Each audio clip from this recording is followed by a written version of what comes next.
Hello बच्चों बच्चों आज हम क्लास 10th के लिए पुनः वीडियो जो भाग 2 लाए हुए हैं रचनाओं का। आज मैं बता रहा हूँ कि रचनाओं में और क्या क्या पढ़े, रचनाओं के तरीके तौर कैसे, कौन कौन सी रचनाएं ज़्यादा पढ़ें, किस चैप्टर की रचनाएं ज़्यादा पढ़ें।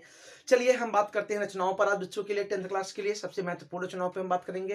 देखो मैंने कई पहले वाले वीडियो में बता दिया है कि कौन कौन सी रचनाएं ज़्यादा पढ़ें 10th वाले। अब 10th के लिए मैं एक बार पुनः सारी रचनाओं को फिर स्मरण कर दे रहा हूँ कि आप कौन कौन सी रचनाएं पढ़ें, कैसे कैसी रचना आपसे पूछी जाती हैं। सबसे पहले रचनाओं पर फोकस करिए, कौन कौन सी रचनाएं। देखो कभी कभी आता है आपके पास क्वेश्चन 11 वर्ष का समय किस लेखक की प्रसिद्ध कहानी है।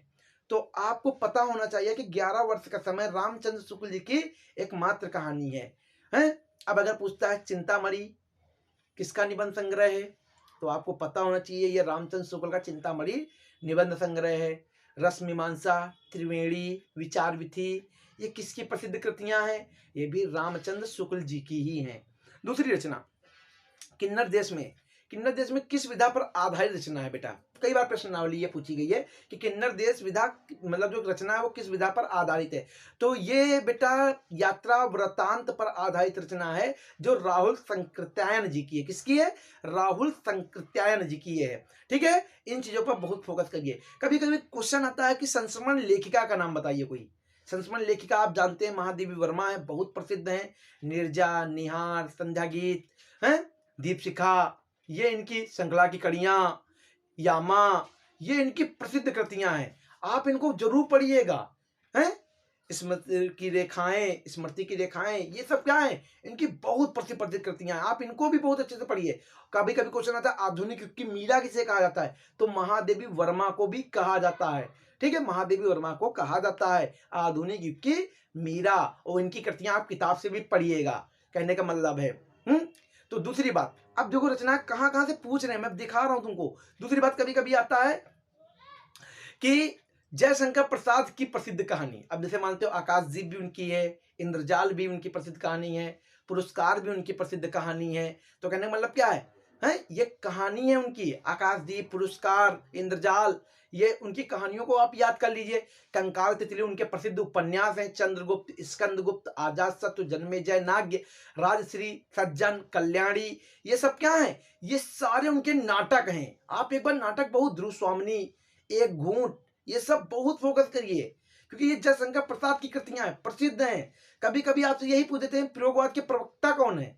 प्रवर्तक आपके कौन है? प्रयोगवाद के प्रवर्तक कौन है? सच्चिदानंद, हीरानंद, वात्स्यायन, आज्ञे जी को कहा जाता है। अब कहने का मतलब कभी कभी आता है कि बिहारी सत्ताई किसकी रचना है? बिहारी लाल की है। तो पता है आपको कि बिहारी लाल है रीतकाल के प्रसिद्ध। कभी कभी आपसे रचना के आप कैसे कैसे पूछते हैं, देखो मैं जितनी बता रहा हूँ आप इसको ध्यान करके सुन लीजिए। ठीक है, क्योंकि मैं क्रम वाइज तो नहीं बता रहा हूँ, मगर जितनी महत्वपूर्ण चीजें मैं बता दे रहा हूँ तुम लोगों को। दूसरी बात क्या कभी कभी रचना आती है? पृथ्वीराज रासो किस काल का प्रसिद्ध ग्रंथ है? आदिकाल का प्रसिद्ध ग्रंथ है। टीचर कुछ भी पूछ सकता है आपसे। निर्गुण शाखा के प्रसिद्ध कवि कौन से हैं? अब तुमको पता है निर्गुण शाखा के कबीरदास प्रमुख माने जाते हैं। कभी कभी याद आता है राम भक्त शाखा के प्रमुख कवि कौन है? सबको तुलसीदास तो पता है, मगर नाभादास भी याद कर लीजिए, अग्रदास भी याद कर लीजिए। हैं? टीचर कंफ्यूज करने के लिए तुलसीदास को ना दे, नाभादास को रख दे, तो आप लोग कंफ्यूज कि तुमको पता है तुलसीदास राम भक्त हैं, और भी राम भक्त बहुत सारे मिल जाएंगे। कहने का मतलब है क्या कि तुलसीदास ने तो रामचरितमानस और राम जी के बारे में सबसे अच्छा लिखा है। कहने का मतलब नाभादास, अग्रदास, इन लोगों ने भी राम जी के बारे में लिखा है अलग अलग तरीके से।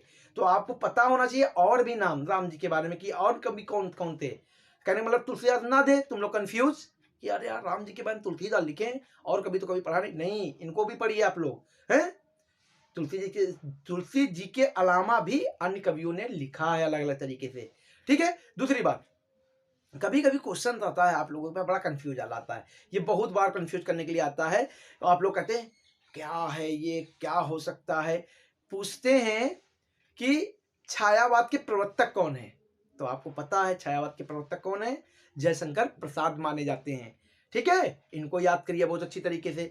फिर आपसे रचना पूछते हैं, कभी कभी पूछ देते हैं पंचपात्र किसकी रचना है? ये पद्मनाभ पुन्नालाल बख्शी है आपके चैप्टर में, मगर सिलेबस से हटे हुए हैं प्रेजेंट टाइम पर देखा जाए। ठीक है, और इनकी एक कहानी झलमला बहुत बार पेपर में पूछी गई है, बच्चे पढ़ते ही नहीं सही तरीके से, पढ़े तो जाने।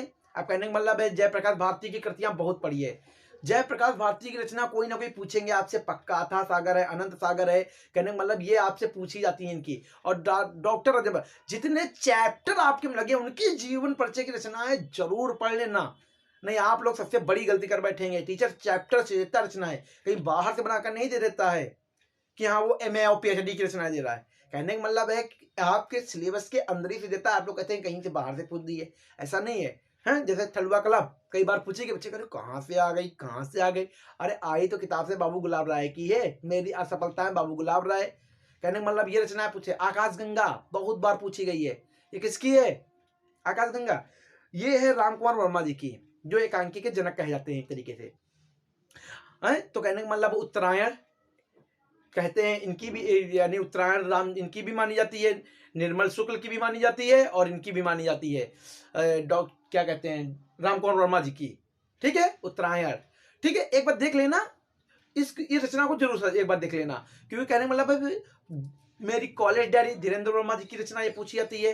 कहने का मतलब ये कृतियां सूर सागर, सूर सारावली, साहित्य लहरी, ये सूरदास की प्रसिद्ध कृतियां हैं। कभी कभी पूछ देते कामयानी महाकाव्य के रचयिता कौन है, तो जयशंकर प्रसाद ही है कामयानी महाकाव्य के रचयिता। कभी कभी यही पूछ लेता है कि रामचरितमानस किस भाषा में लिखा है, अवधी भाषा में लिखा हुआ है। कहने का मतलब ये कृतियां हैं जो आपसे पूछेंगे, या तो ये कह देगा आदिकाल का अन्य नाम क्या है, आप जानते हो वीरगाथा काल भी आप जानते हैं उसका नाम, चारण काल भी है, सिद्ध सामंत काल भी कहते हैं, मतलब तरह तरह के नामों से जाना जाता है आदिकाल को।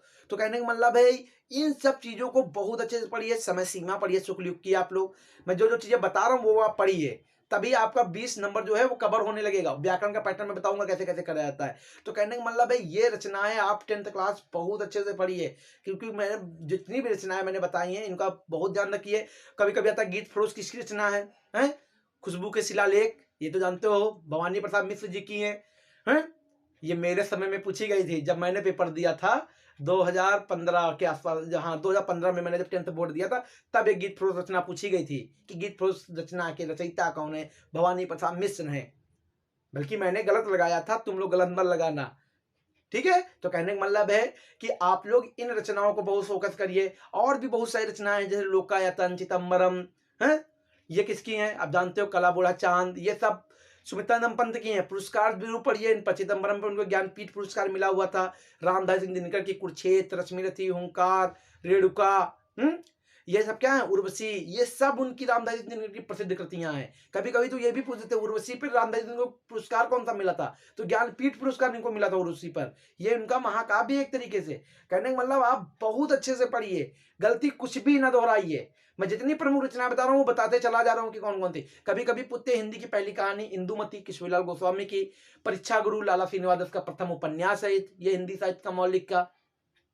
कभी कभी रचना ही प्रथम पूछ देते हैं, तो गोरा बादल कथा जटमल की ये प्रथम रचना हिंदी खड़ी बोली। तो कहने मतलब ऐसी कृतियां आपसे पूछेंगे, आप लोग कंफ्यूज होंगे। सिंगारस मंडल विठलनाथ जी की रचना है, कई बार पूछी गई है पेपर में। 10th वाले जितने बच्चे हैं रचनाएं बहुत पढ़े अच्छे से, क्योंकि इन्हीं रचनाओं से तुम्हारे नंबर स्कोर तैयार होगा। एक एक नंबर का बहुत मायने होता है, ऐसा ना रखिए एक एक नंबर से बच्चे फेल होते हैं, पास भी होते हैं, एक एक नंबर से टॉपर भी बना जाता है। तो कहने का मतलब है इन सब चीजों को ना सोचो कि एक एक नंबर क्या तैयार करें, यही एक एक नंबर तुम्हारी क्या तैयारी मजबूत करेंगे, तुम्हारे नंबर मजबूत करेंगे। कहने का मतलब है कि बहुत अच्छे से रचनाएं इनको सबको पढ़िए, और कोशिश है कि विशेषताएं सबकी पढ़िए। आप आदिकाल की विशेषताएं पढ़ लीजिए, भक्तिकाल की, क्योंकि कभी कभी दे देते हैं कि जैसे मान लेते हैं रासो ग्रंथ, मतलब रासो ग्रंथ किस काल की विशेषता है, रासो ग्रंथ किस काल में लिखे गए, आदिकाल में तुमको पता है। कभी कभी देते हैं आठ दाताओं की प्रशंसा किस काल की विशेषता है, तो आपको पता होनी चाहिए कि यह आदिकाल की विशेषता है। अब जैसे मान लेते हैं कि श्रृंगार की प्रधानता किस काल में सबसे ज्यादा मानी गई, तो रीति काल में तुमको पता होना चाहिए सब चीजें। विशेषताएं हर युग की पता होनी चाहिए, काल और युग की सबकी, द्विवेदी युग की पता होनी चाहिए, शुक्ल युग की पता होनी चाहिए।